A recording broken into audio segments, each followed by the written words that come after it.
lights a fire under me every time I come here, and I come back with all these ideas and like all these bright eyes, bright ideas, and I'm like, okay, I'm ready to get stuff done, which is also awesome. I'd say that is a huge thing.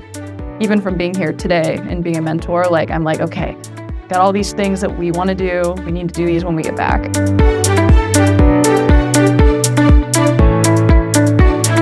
I recently have been put in this role, and I've been given a wonderful store, and I want to keep the momentum. I know some things, but there's a lot that I need to learn, and I feel like this program is a good opportunity.